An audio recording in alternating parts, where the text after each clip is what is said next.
Have you ever been curious about project management and how to be an effective project leader, especially when it comes to managing stakeholder expectations, having difficult conversations, whether it's with your team or clients, and then being able to run effective meetings so that you can actually get stuff done? Then you'll want to tune into this episode as I talk to a project leader expert.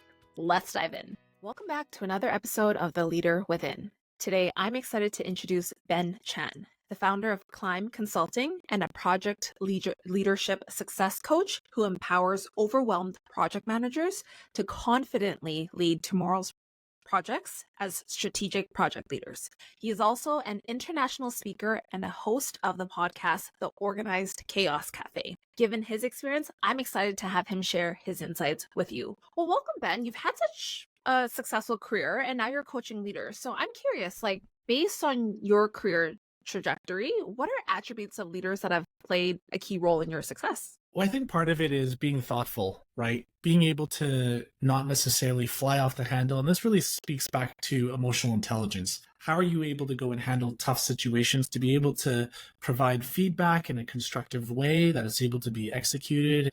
For my past, a lot of the leaders have been able to go and show that. And those that haven't, you can feel that toxic environment build up very quickly inside of organizations, right? So that's probably one of the key skills that I've noticed a lot in people that I've interacted with, right? They're not quick to react. They're not quick to go and just fly off the handle, but being able to provide that thoughtful, tactful discussion. Thank you for sharing that. And what comes to mind when you answered it that way is for the leaders that fly off the handles, as you've grown in your career, how did you get comfortable addressing those situations? Because sometimes in our minds, we might be like, holy shit, what just happened there?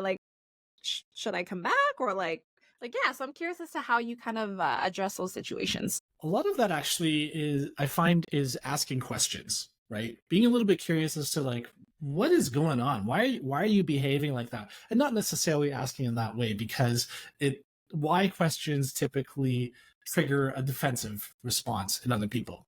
Why are you late? Why are you behaving like that? Why are you flying off the handle, right? So instead, it's trying to be more inquisitive from a curious perspective and asking questions. What are you trying to accomplish, right? What are your key goals that you're trying to go and do? And how, not necessarily addressing their behavior, but how do we best go about achieving that then? You've provided me this information. I know that maybe you're a little bit flustered by it, but let's focus on the actions. Let's continue to be, we'll say, future focused and solution focused. What a mature way to handle that, and in a very tactful way as well. A really good call out on the not asking the why questions, because I think it elicits a similar effect to if you tell someone to calm down when they're mad, right? They won't calm down. And one of your zones of genius is project leadership. So the art and science of getting things done. Can you tell us a little bit more about what this means to you and how it's helped you equip project leaders? For sure. And a lot of the project management foundations, that's all shown inside of the PMP, right? The project management professional certification from PMI. And there's so many different frameworks out there, whether it's agile or waterfall, saying, here's how you go and get things done. But what I've noticed inside of my career, and even with a lot of projects I've had to go and rescue, I had a lot of questions asking, why am I even successful? Right? How am I able to carry this across the line? Because a lot of the times I'm not the subject matter expert. I'm not the most senior person in the room per se, right? And I go about doing things the way I think it should be done. And when I was able to carry more and more of these projects across the line, I started to think a little bit more deeply about, well, what is it that's made me successful? Because the previous project manager before me, they had probably the same foundations, the same educational foundations of all the frameworks, right? Here's how you go and build out your schedule. Here's all the stakeholders you need to take care of. Here's a risk and issue register, blah, blah, blah, right? So they got all of those things, but what are the defining factors for it? And that really caused me to go and look more at myself, as well as what are the other things from a leadership perspective that we need to be able to layer on top of, I'll say, project management fundamentals, so that project managers can be more successful. Because I'd say any industry, having a certification doesn't necessarily mean you're good at it, unfortunately, right? To me, it defines and says, okay, you know the basics of it. We can have the same common language to talk about things, but it doesn't necessarily mean you're good. And that's where I want to help more of these project managers be able to go and elevate themselves out of their tough situation so that they can go be more successful. And what I've also found inside of industry is that there's not a ton of support for the project managers, and they feel like they're a little bit of an island to themselves, where they run into these problems and they're worried about their job. They're worried about where it's going to go. And if they come up to the PMO or their sponsors and say, you know what, I'm at this stage now where I don't know what to do, they're most likely going to get fired. And that's where I want to be able to go and help more of these project managers navigate these problems so that they can enhance their leadership. They can look at EQ, negotiation, communication, all these little things that add up to being successful. What would you say is like one of the most common challenges that project managers encounter? Because you kind of alluded to the fact that they don't receive the support that maybe Mhm. another stakeholder might. But yeah, I would love to hear your perspective on that. Right. So, what are the qualities to be able to go and make sure that they can move themselves forward, right? Or I almost want to say, what are the myths that we want to try and break for the project manager, if anything? I think where project managers struggle with sometimes is feeling like they have to be the expert on everything, right? If there's a software project, suddenly the project manager needs to be that type of software expert, right? An AI project manager, oh, you have to know everything about AI. If you're in oil and gas or a capital project, oh, you have to be the expert on that. And to an extent, I'd say, sure, maybe they need to have an understanding of it, but it's really the team and their expertise that drives the deliverables. Project managers get stuck sometimes thinking they need to know everything and get stuck in that churn of trying to learn everything, and at the same time they're firefighting everything at the same time. So you can't be an expert on everything and all of a sudden you're trying to fight all those fires, and then you run into a prioritization issue of, well, where should I spend my time?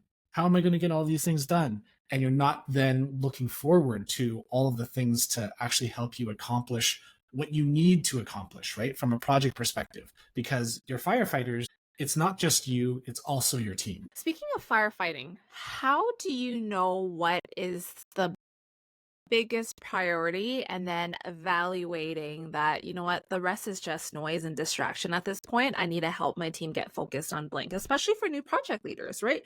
They might be tempted to go and put out all these fires and then it takes away from the bigger project in itself and the deliverables, right? Yeah, prioritization is always a big issue. And sometimes a lot of people rely on who's speaking to help prioritize for them. And usually that's not the greatest way, because whoever speaks the loudest, whoever wields the biggest hammer or has the most power, they're usually at the top of urgency and importance. And you're always trying to go and address that. And if you have, let's say, a tough executive or sponsor, they could be having bombarding you with tons and tons of different requests. And so I think from a project management, project leadership perspective, is first understanding what do you think is most important for the project to be successful, right? You're the person with that overall view already of how all the different pieces come together to be able to reach the strategic objective or the project objective, right? Making sure that there's delivery. And so understand what that looks like first. And I think a lot of people have seen that on social media or little things here and there is Eisenhower matrix, right? How do you measure something that's urgent versus important? And how does that come together? Because do you delegate? Hey, you got a team. You could have project coordinators, you have business analysts, you have other people on your team. Maybe you don't have to do it and you can delegate that off. And the things that are going to be noise, you're going to be able to analyze that a little bit better to just say, I don't have to worry about that. Or I don't have to worry it right now. And if that's the case, then you can go and schedule it and say, I will worry about it, on this and this date. Sometimes there's month end activities. You don't have to be looking at it all the time, right? But there's certain periods where you do need to go and pay attention to that. So having yourself a little bit as that compass first, as your initial filter, and then looking and seeing, hey, how do all of these other requests coming in? How are all these other fires? How does that impact the end goal? And then you can start rejigging it. Really great call out on that piece. And a thought that comes to mind is I remember early in my career, I was like, anytime a leader or someone came and questioned an aspect of the project or the task that I was trying to achieve, my instant reaction was like, oh no, like do they need me to go fix it? Do they need me to go action it? But sometimes it's just a question, right? It doesn't require you to go action something right away. So as a project leader, do you find that individuals will struggle with this initially, thinking that they need to go knock on everyone's door, and then it stresses out the team, and then it's just like, wait, hold up, let's be the filter first, the gatekeeper, and then we'll go engage the rest of the team. Would love to hear your thoughts on that. Well, that's a really interesting experience because I think that comes out a lot, especially when you're not as experienced, or sometimes it's even around the work culture, right? Of what does it mean when an executive knocks on your door, and what's the context for it, right? Of, hey, just seeing how things are going. I was wondering about this part of the project versus tell me more about this part of the project, right? Different leaders have different styles, and being able to understand, being able to go and listen, what the culture looks like, how it works within your project. You want to be able to go and do that before you fly off the handle, right? As you're talking before. And even with my team, try not to, especially in this remote era, I try not to go and just say, hey, you got a sec, right? Because that puts up their alerts on there going, oh my gosh, what am I being called in for? Am I going to the principal's office? Are my parents being called? What's going on here, right? So instead, it's providing a little bit more context around what are we talking about so that they have that expectation around it, right? And you do have to act as a little bit of that filter of what is it that actually needs your involvement, or whether you go and have the team and you need to go and protect them from certain things. Again, trying to go and filter out the noise. Okay, you just touched on something about the whole like principal's office emotion. It's so funny because even now I'm like anytime like my like a leader would like message me and be like, oh shit, like did I do something wrong? Like it's never Yeah. like a positive feeling, and I don't know why that's like ingrained into me. So in the era of like remote working, how are Yeah. you building teams that are engaged but also making sure that you're not micromanaging, because there's almost like a added layer of barrier for some leaders when they can't see anything tangible from that perspective, right? Like it's Yeah. art to be able to manage remote teams. So I'd love to hear like what has helped you be successful as a project leader for remote teams. Right. And one is make sure you have tools that allow for communication. Communication is your biggest asset, and it can also be your biggest downfall. If you don't have good communication, oh man, you're going to be in for a world of hurt. That's all I can say, right? But even before Teams and all this other kind of stuff was widely used, right? Pre-COVID, we still tried to make sure through the existing channels we had, whether it be email, maybe it's SharePoint or something like that, to be able to get updates from people, having regular check-ins, whether it's weekly, maybe you have a daily stand-up if you're running something that's agile. Make sure there's some way to be able to communicate. And even if it's over the phone, right? I was on a lot of different conference calls. It's keep it light, keep it casual, make sure that it feels like it's open, and it's our responsibility to really build what that culture looks like, right? And I'd say the biggest tip is find out how do you communicate things well with all the different tools you have, right? I don't necessarily get to choose the tool. Sometimes it might be Teams, it might be Zoom, who knows what it might be. But again, part of it is don't be afraid to go and have fun so that it feels like it's more open. And I can maybe share one story with one team that I had where this is literally just us entering into COVID. Everyone was sent home, and we were all used to being able to have our daily stand-ups. And now we weren't standing up anymore. We're all at home. People are doing their own thing. And one way to kind of get the team engaged and even having fun inside of the meetings is we had a weekly theme for our backgrounds that everyone always had to have on whenever they come to a team meeting, right? But we'd have a theme of the week. And so one week would be, okay, what's your favorite food? So everyone got to got on Friday, they got to go and choose all the different backgrounds for the rest of the week. They put it on, and our first meeting on the next week would be explain a little bit about your background. And we would talk about it. And so we would have it on whenever we have on there, be like, oh, Ben likes sushi, or George, he likes pizza, whatever it might be, right? And we would then rotate of who would be able to choose the next theme. So somebody might say, hey, you have to go and choose your favorite movie, right? or something like that. Or maybe what's your favorite music band? And as a little bit of a joke for me, I chose this large, I don't even know what band it was, I'll be honest. It was just a K-pop group with a whole bunch of other Koreans behind me. And so they couldn't even, I'm not trying to be racist here, but it's a whole bunch of Koreans all in my background while I'm also sitting there in the background. And it just makes for, a way to be able to be friendly, to be able to build that team camaraderie around something that is also allows people to understand something a little bit more personal about yourself. What a fun way to do that, because it also gives you a way to start building a bridge between remote teams, right? Because other than that, like I don't foresee myself just randomly asking you in the middle of a project and be like, so Ben, like, what's your favorite blank, right? Versus this Right. continues the conversation. And I guess when it comes to communication in itself, what are some best practices for meetings? Because I find that when you work in an agile project, you guys run the most effective huddles ever, right? Even if it's daily, like very rarely do people leave being like, why wasn't that in an email, or why didn't someone write a memo, right? But they're like, hey, that was really great. I have what I need. Let's go, right? So again, the question is, what have you found has allowed you to run effective meetings so that people aren't leaving like banging their head on the wall? Yeah. Well, one is make sure the objective isn't to bang your head against the wall. Really have a very clear objective of an agenda of what you want to accomplish out of that meeting. So everyone's aligned on what you're trying to achieve. The reason why agile meetings and stand-ups work very efficiently is because everyone knows I'm supposed to tell you about what happened, where my struggles are, and what I'm going to do. That's it, right? And if there's any dependency or interaction that needs to happen offline, you then say, okay, let's go and have a meeting about that because, your paths cross with mine, let's say, right?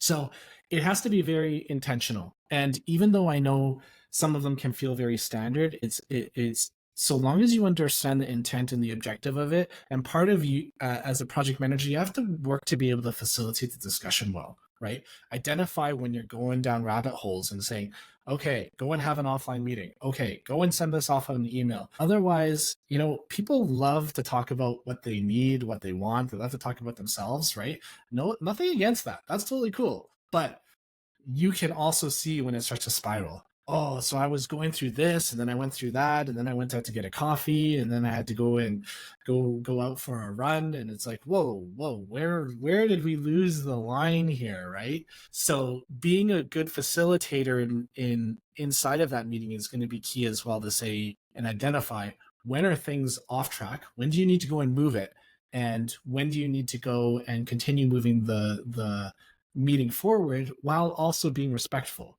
because that can be hard too, of cutting people off and saying, hey, can you just shut up for a moment, because that doesn't matter anymore, right? You can't really go and say that. So you got to figure out nice ways to go in and redirect some of these pieces without necessarily being, we'll say, offensive, right? Yeah. I'm having a good chuckle around that, because I think sometimes people feel that, but of course, like, again, you don't want to be disrespectful and say that out loud. That ties into like having difficult conversations with stakeholder expectations management, right? Yeah. So what are some best practices that you've adopted to managing that project scope and change, and just again that whole stakeholder expectations management as you progress through a project, especially if it's going to cost you a lot more than whatever you had already budgeted for, right? Yeah. Those are always tough ones, because I think there's an inclination for us to please everyone, right? Hey, you want this? Sure, yeah, we'll throw that in. Oh, you want that? Okay, let's throw that in. Oh, stakeholder C, come on in and have your say too as well, right? You want to try and make everyone happy, and that's not a great way to go about it. That's the problem, right? Where I think project managers need to focus is, I think, on the process of integrity and building trust. Are you doing what you're saying what you're going to go and do, and are you getting it done well?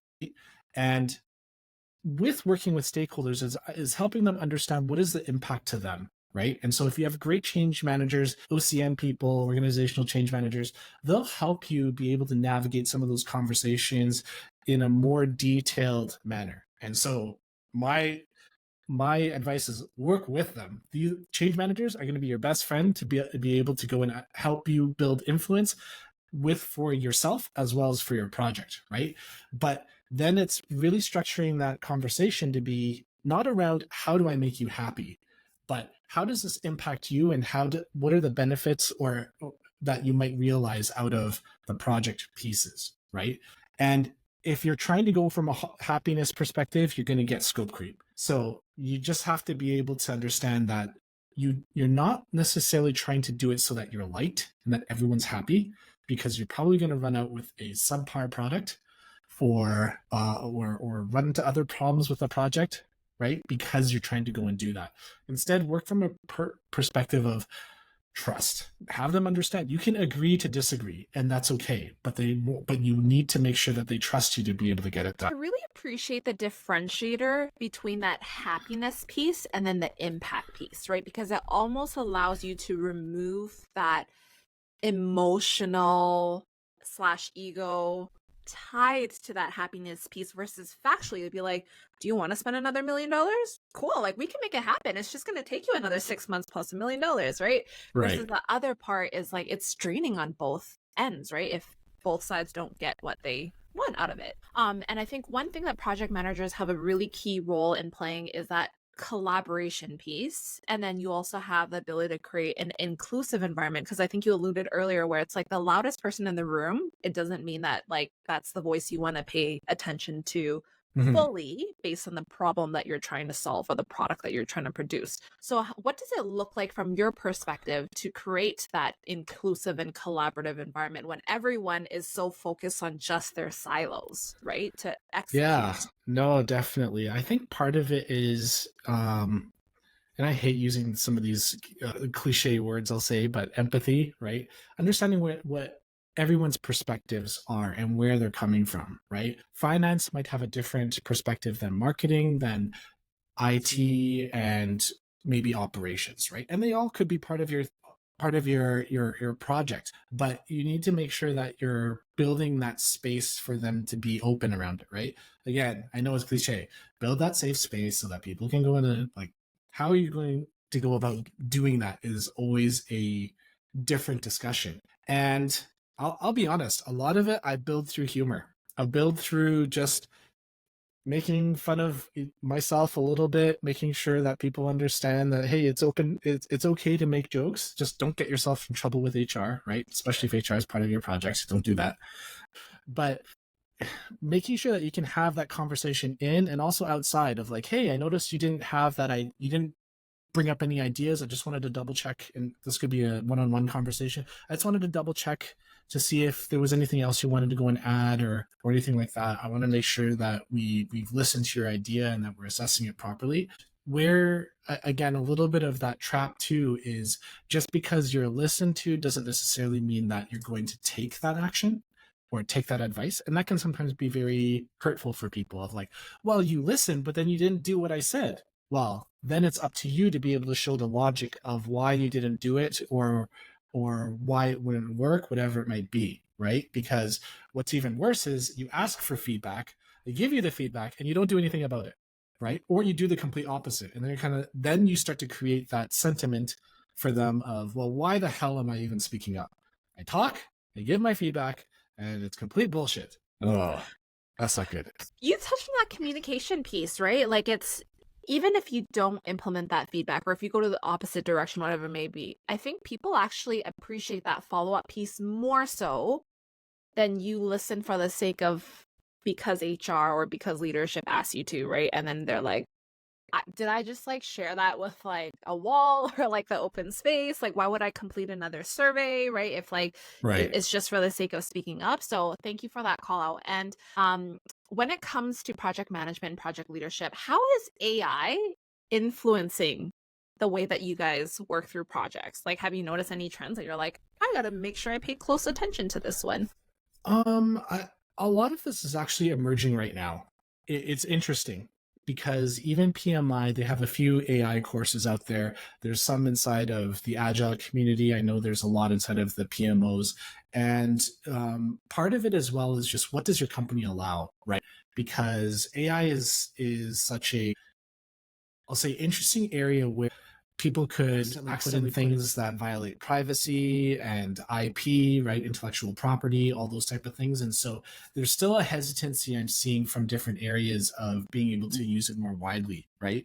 But where I find it's interesting is if you're able to go and I'll say anonymize it and not necessarily have detailed pieces, but you still have some data, you can get some pretty good insight data findings on certain trends, right? Like, hey, can you provide me the top 5 risks for this type of project, right? Because part of the problem with, we'll say, estimation and risk management and things like that is we do that from a small set of data. And where AI comes in is, hey, let's provide you a larger data set, provide you insights on it based off of what we can bring in, right? So it can bring in other insights and risks findings or analysis on numbers that would take you quite a long time to be able to process. But then the other part is you also have to fact check it. Some of it may not be as accurate as you think. There could be hallucinations in there. And that can also cause a lot of different issues. And I've tried one experiment from a communication perspective of having ChatGPT write emails for me, right? Pretend there is a stakeholder that is highly dissatisfied with our project performance based off of this and this.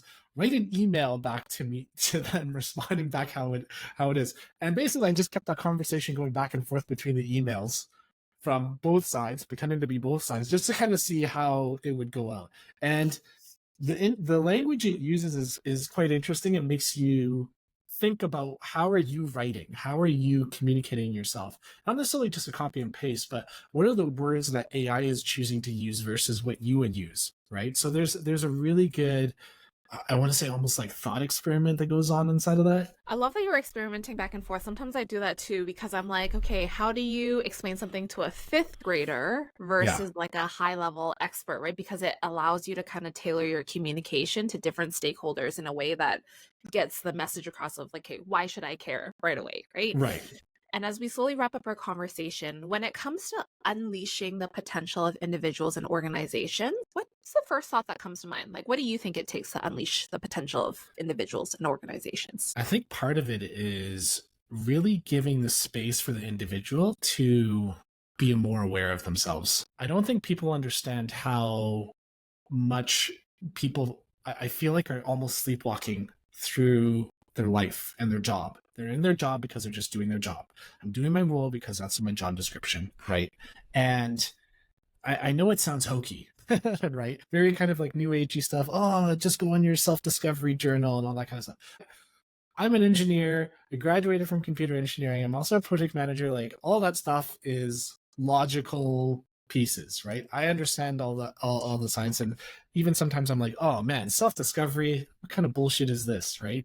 But at the same time, being able to go in and go through that process, or having someone be able to help you do it, even from a career perspective, understanding your journey, how can you best contribute to the organization? That self-awareness is really going to go and drive yourself forward, and understanding where you want to go, what you need to go and work on, where your strengths are, where your weaknesses are, and how you want to go and tackle it. And that's where I think it's different from me as a coach. I'm not telling people you should do this, you should do that. It's more so, what do you think you should do based off of what you know and what your situation is, right? Yeah. I'm sitting with that one a little bit because I don't think it's hokey at all. I think that self-awareness piece is like essential for you to advocate for what it is that you actually need and want, right? Because if you can't voice that, how can people actually help you in the process? So my last question to you is, what is one thing that you're working on that you're excited about? One thing that I'm working on is really building out my coaching for the corporate organizations, being able to help enable PMOs to elevate their project managers to be leaders, and continue to go in and help them see how they can take these skills and really apply it to their job. It's not just a workshop. It's more so, hey, here are the skills. How do we actually integrate it into your everyday work? I'm excited to see the outcome of that approach that you're going to take, because through my conversation with you, you have a lot of interpersonal skills that I think are essential to allowing others to want to work with you, right? Because there is kind of that perception sometimes where it's like, do I want to work with that project manager? Because they're like, they have deep technical expertise, but they're not the easiest to work with, right? Right. So thank you for sharing your expertise and your insights today. And to everyone else that's tuned into another episode, thank you so much for your time and attention. It means more to me than you'll know, and I can't wait to stay in touch with you on my next episode. Till then, stay safe.